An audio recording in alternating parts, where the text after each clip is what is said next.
भगबू तो चोली तहर फार दिहे सोन।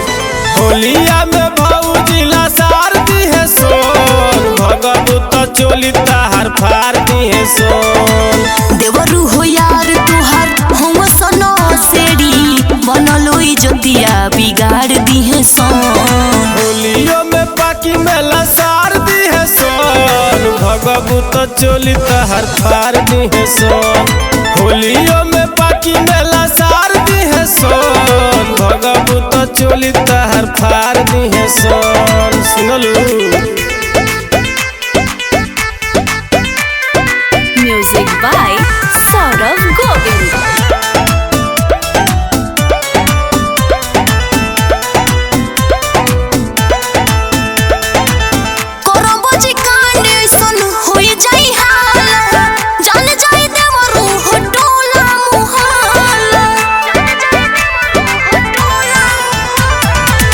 फागुन के मजा भौजी तू उठा लो, यही से कहतनी आव डालवालो। बड़े पिचकारी से रंगवाए देवरू भीतरी ले हमारा उधार दिहे सोन।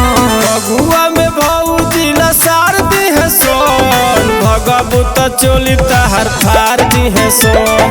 फगुआ में भौजी लसार दिहे सोन, भगबू तो चोली तहर फार दिहे सोन। ऐसे कहतनी डलवालो अच्छा से।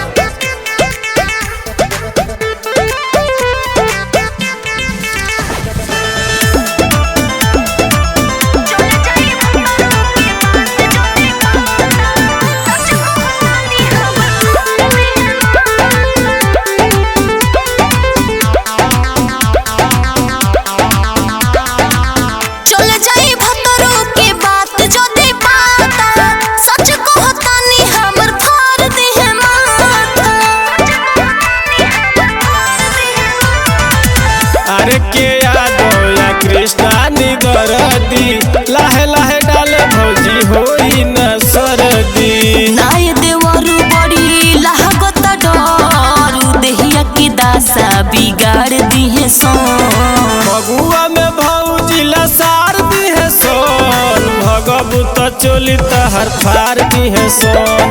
फगुआ में भौजी लसार दिहे सोन, भगबू तो चोली तहर फार दिहे सोन। प्यार से डलवा ले भौजी, काहे चिकर चिकर कोइले बड़।